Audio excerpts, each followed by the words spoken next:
Okay, Dave, give me your 3 best Christmas movies of all Oh time. my goodness gracious. All right. Santa Claus 2. Is that true? Listen to that one scene where they're on the blind date. I can't remember. She's just like, I don't know if I've seen that and one. she Maybe. sings the Shania Twain Christmas version song. Like, that is one of the greatest scenes in Christmas history. Okay, I can't list all 3, so go ahead. List one. We'll go back and forth fast. All right. It's a Wonderful Life, obviously. It's the greatest of all time. I have a confession to make. I have never seen It's a Wonderful Life. You know, it's been great being friends with you. Once you watch that, we can resume this friendship. I honestly, listen, my sister-in-law, Emma. You've really never seen it? I have never seen it. Welcome to Revival, a Good News Brand podcast. I'm Stephan Taeger. And I'm Dave Butler. Here we focus on the good news. 3 headlines each about the thrill of being a person of faith. We are so glad you're here. Yeehaw. I've never seen it. It's fantastic. I know people keep saying that, but I'm jaded. I'm jaded because my sister-in-law, Emma, told me why Christmas was so good, and they watched it every year. And one year I watched it, and my whole family abandoned me. And because I'm true to my promises, I finished the movie. But now she loves It's a Wonderful Life also. So I don't understand what the connection was. I trusted her on White Christmas. I thought you were saying that. I trusted her. Okay. And now I just don't know. Okay.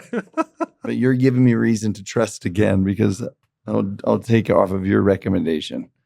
It's a fantastic film. Do you know one I want to add that's one of my new favorite Christmas films? Okay, yeah. It's the one that the Dallas Jenkins just released last year. The Best Christmas Pageant Ever. Oh, yeah, that was good. I think that might be a perennial watch. Yeah, it was good. There were some lines in it that I was like, oh my gosh, yes, this is really, really good. Yeah. Who wrote this story? Now you're making mine feel dumb. You've done all these sentimental. I'm like, the nativity. Listen, I can't. This game's over. I can't think of any more movies. Okay. No, we got 3. Right we got now. 3. We got. Oh yeah, we did 3 between us. Yeah, It's a Wonderful Life, which I'm sure is religious. Greatest Christmas Pageant, and the Santa Claus 2 with the Shania Twain song. Will you commit to me to watch It's a Wonderful Life before the end of the year? Oh my gosh, I don't know if I can. It's black and white. Have they done a colored version? They do have a colored version, but I'm going to do the commitment pattern on you. What would stop you from watching it by the end of the year? I don't know, because I don't want, there's some movies that you're like, I can't, I just don't know if I can commit to sitting down and watching this. I can't commit. So the fact that you don't want to commit, I'm doing the commitment pattern. So the fact you don't want to commit, is there anything else? That's it. I can't. All right. But I will give you this. It's a Wonderful Life is the unofficial sponsor of this episode. Fantastic. May they send us some of their royalties because people keep watching it even though it's black and white. All right. Merry Christmas, everybody, by the way, because it's Christmas time. All right. Today, we're doing 3 headlines from a talk called Blessed. Blessed? Did you say blessed or blessed? That feels like you should say blessed. Okay. Blessed Are the Peacemakers by Elder Stevenson. That's your whole life right there. That streak of rebellion. It's in all of us. Some of us have a bigger piece of the pie than others. All right. Okay, you ready? You love this talk. I thought it was great.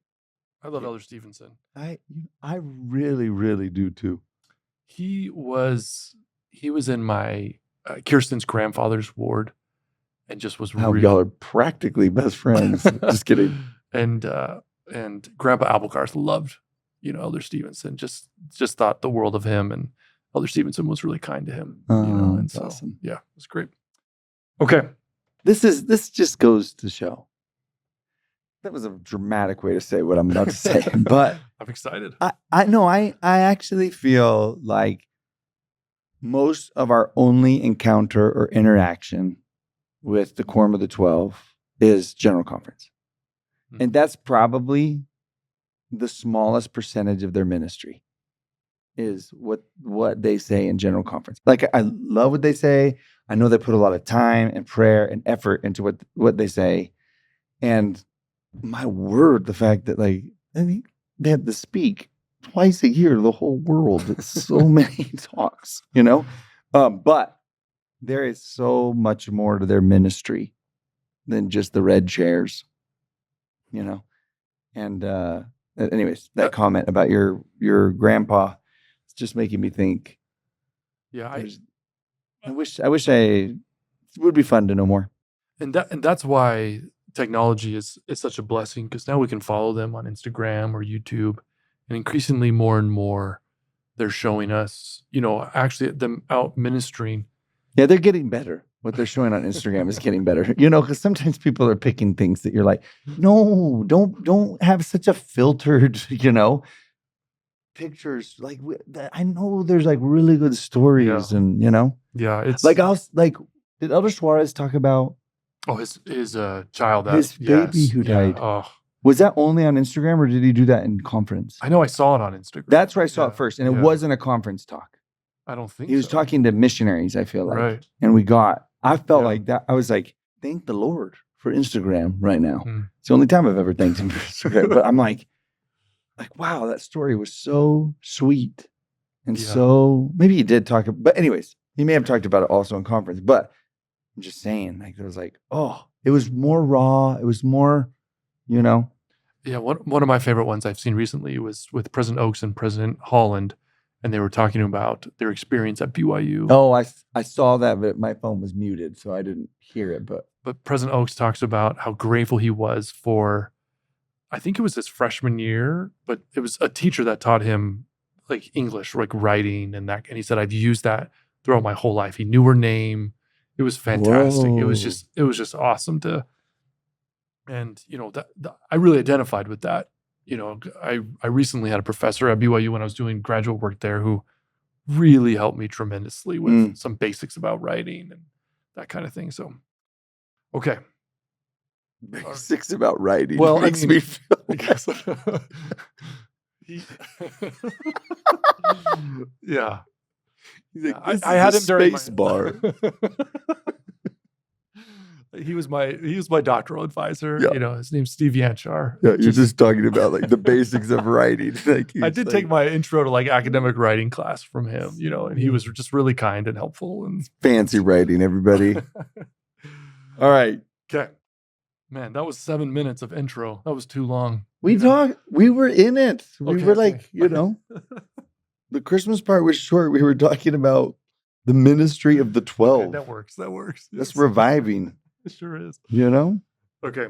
I loved this part of his talk, and I'll tell you the good news after I read it. But I can see how much is highlighted from my vantage point. So everyone buckle up. I unapologetically am reading this whole thing. So he interviews some primary age children, and he asks them this question: what does it look like to be a peacemaker? This is some of their answers. Always help others. Grace shared how important it is to forgive each other, even when it doesn't feel fair. Anna said, I saw someone who didn't have anyone to play with, so I went to play with her. Lindy reflected that to be a peacemaker is to help others. Quote, then you pass it on. It will just keep going on and on. Liam said, don't be mean to people, even if they are mean to you. Come on. London exclaimed, if someone teases or is mean to you, you say, please stop. Trevor observed, if there is one donut left and you all want it, you share. Here's the good news. Everything we need to know to be a peacemaker, we have through the light of Christ. Even children get the basics on how to treat people. Adults are so fantastic at complicating this problem. And I'm not saying that we can't learn about relationships and grow, but I am shocked at how often the answers are like, listen well, offer solutions, be kind. Yeah. Be kind even if people are rude, over and over and over again. Right. We know exactly what we need. You told me about a book once. Bro, I just looked up. I was just looking up. I haven't read it. The quote from it. Will you commit to reading this book by the time Christmas falls, by the snow falls? I will not. You can at least read this one essay. All right. It's the book called Everything I Need to Know I Learned in Kindergarten. That just seems true. Yeah. And it's a collection of essays. And I promise you, Stephan, he will become one of your favorite writers. Really? I promise you. It's short essays. It's awesome. It's not, you don't even have to read the whole thing. Okay. What I'm saying is you can just flip to a page. I'm not committing. Oh my gosh. Mine's way easier of a commitment. But he goes through and he lists Like all the things you learned in kindergarten. Play fair, don't hit people, wash your hands, like all the things that you just said.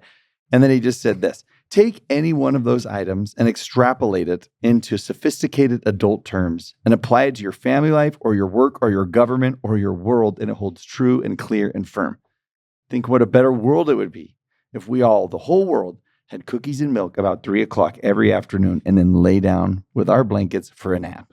Or if all governments had a basic policy to always put things back where they found them and to clean up their own mess.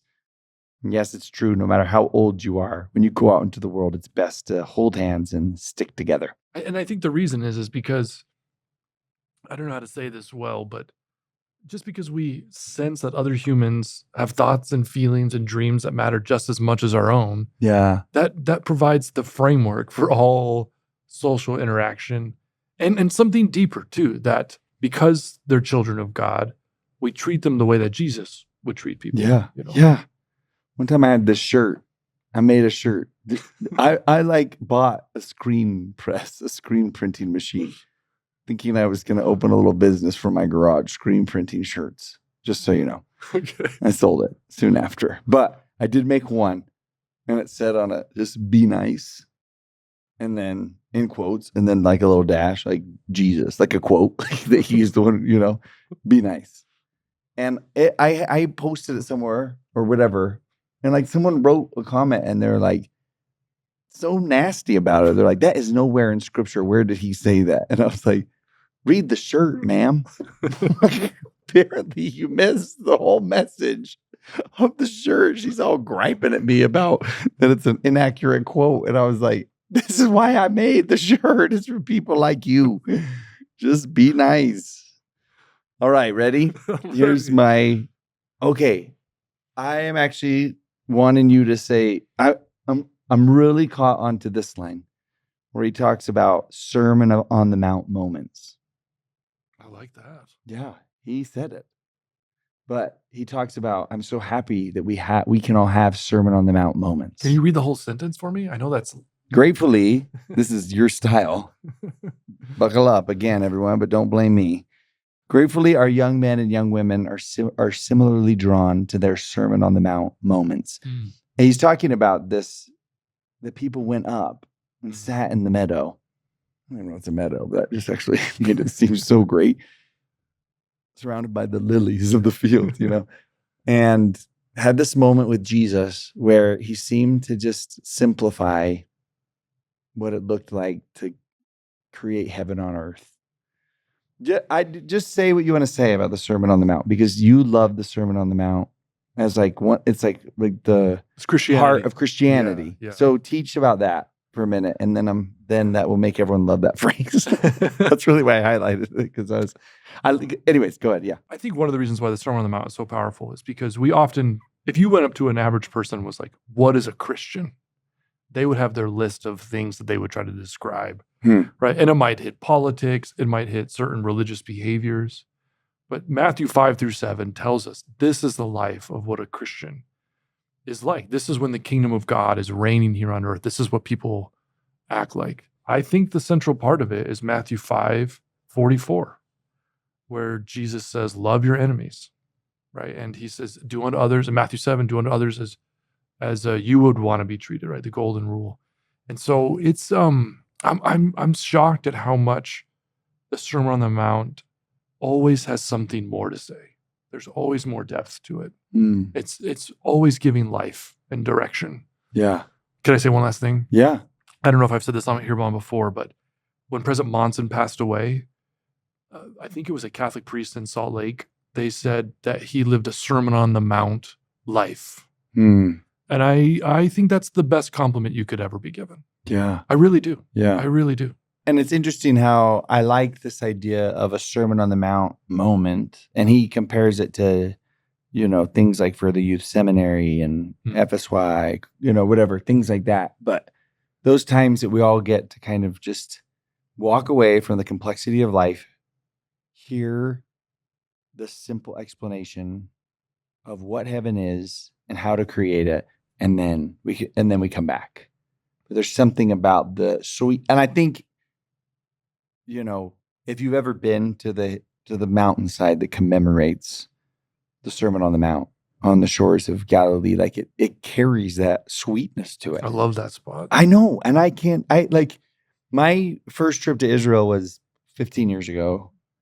And it's one of the potent memories that I have. And I think that little church that's there, I know wasn't there when Jesus was there, but when I picture Jesus there, the church is actually, the church is there. And there's just something about the sweetness of that sermon that just is like, look how simple heaven on earth can be. And I think you were talking about Sermon on the Mount moment as this teaching moment. So I may have missed your point there, but.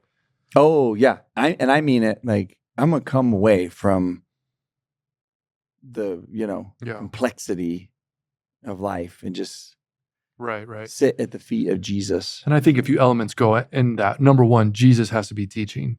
And although there might be a teacher up front, it's his word, it's his spirit that is present. And it has to be actually his gospel, his higher law, his law of love of God and love of others. And so when those things are put together, I mean, it's really hard to put into words when a group of people are there together in a spot, getting the vision of what the kingdom of God should look like here on earth, and then go back out and try and live it. It's amazing. Yeah. Elder Stevenson continues. He says this: instead of responding with silence or retaliation, the children would do something unexpected. They would respond with kindness, not just polite restraint, but a deliberate, heartfelt outpouring of kind words and thoughtful deeds. No matter how they were treated in return, all agreed to try it for a set time, after which they'd regroup and reflect. Okay. I practiced some kind restraint there. So here's the good news. Is that love will soften hardened and bitter and angry hearts. Just very simple. I mean, so often, I love how he says this, not just polite restraint. People think, oh, I'm being a Christian. But when the prodigal son came home, the father did not enact polite restraint. Yeah. But it was deliberate, heartfelt outpouring of kind words and thoughtful deeds. Yeah. And I want to try that. I want to try the experiment. Is when someone is rude or mean, to not just say, okay, how do I handle this patiently? But how can I go the extra mile? Yeah. Is it Tim Keller in The Prodigal God book where he talks about prodigal as like, one way to define it is just, what do you say? Like overabundance. Like wasteful. Yeah. And then his whole premise is it's the father who's prodigal. He's the one who's just like, is extra is the word we would use, right? To say like, just went over and above and just like in a way that people are like, whoa. I think that's such a great comparison. Okay, and my number 2 is this, kind of along the same lines. This imam and this pastor together, and there's a little pic of them in this talk. That's the most wholesome pic. But this line, they became friends and unlikely partners in peace. And it talked about a lot of hurt and frustration, it happened in the past between their congregations, or we don't know the full story. But the idea that they became partners in peace, but it's the word unlikely friends and unlikely partners in peace. And I think that's the power of what can happen, right? And it doesn't take very much. It just takes a kid's experiment but the bridges that can be built, like the things that can be mended, the opportunities that can be opened up through something so simple is the beauty of Jesus's message. And I just like that. You can expect unlikely things to happen when you start to live out the simple truths that Jesus taught. I love that so much. In fact, that goes right along with my number 1. This is what Elder Stevenson says. He says, in our congregations and our communities, may we choose to see one another as children of God. I think the word that really catches my attention there is communities. I could be wrong, but I think I've noticed an increased effort from the leaders of the church to do interfaith work the last 10, 15 years. You see that a lot. And going along with your word unlikely, I just really feel that if we go outside of our comfort zone, try to become friends with people of other faith traditions, and really try to find ways to get to know each other and love each other and serve others together, miracles start to happen. There is something about when people who are normally divided communities start interacting, where the presence of Christ shows up. Yeah. That's where healing starts. That's where miracles happen. Yeah. And that's my number one is along those lines. I can't even pick the line. Although I do want to say this. As I was listening to this talk again this morning, there's something about the end of the talk, and maybe it's the way that he couches it and just says, this is what it looks like, that I think I just want to give a little shout out to that part, to have people go back and listen and read that again, because he almost introduces like, this has been impressed upon my heart. It's something I really want to say about this. So, but the whole essence of it is, he just says, each individual holds in his hands the peace of the whole world, which sounds like, could be kind of cheesy, like whatever, halftime show. Take that back. I was thinking about that Michael Jackson halftime show. It's like we get the whole world in his hands or whatever. Okay. And that could sound like cheesy or cliche pretty easily, but there's something really powerful about that idea that Jesus has like not only said this is a possibility, but he's commissioned us to do something about it, to run the experiment, to be deliberate. You actually have the capacity. I remember being so empowered, and maybe we said this on the show before, Terrell Givens saying, I think it was Terrell Givens, talking about religion is always a local experience. So if somebody were to say, my ward is mean, or my ward is racist, or my ward's not very welcoming. Excuse me. If someone were to say, the church is unwelcoming, the church is mean, the church is racist, or whatever, it would be, oh no, your ward is, because you haven't been to you can't say that about the whole church. That's not your experience isn't the whole church. Your experience is only a local experience. But I was so empowered by that realization, because it means I can actually do something about it. I can help create a kind peacemaking environment in my house, in my church, in my community. Like, I hold in my hands the peace of the whole world.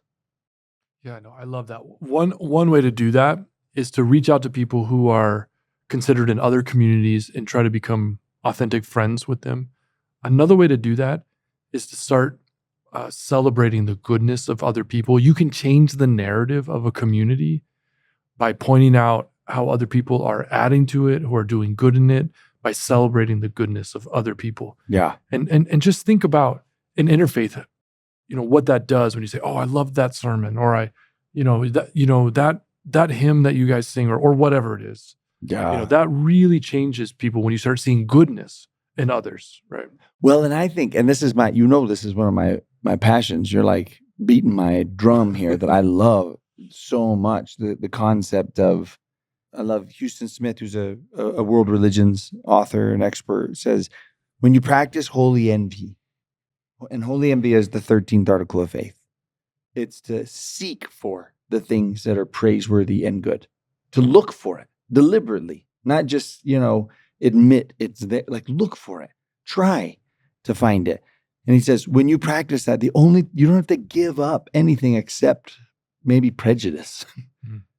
And you're free to just see and find what a great practice. And I actually think the whole end of that talk is really it's our Sermon on the Mount moment of Elder Stevenson, speaking the words of Jesus in our language, translated. It's the Elder Stevenson version of the Bible, whatever translation, where this is what it looks like to live that out with a promise that this brings heaven on earth. And it's simple. A kid could do it. Yeah, absolutely. Revival listeners, go listen to that talk. It's fantastic. Yeah. And the Lord will speak to you and give you specific ideas about how you could be a peacemaker at home and in your community. So good.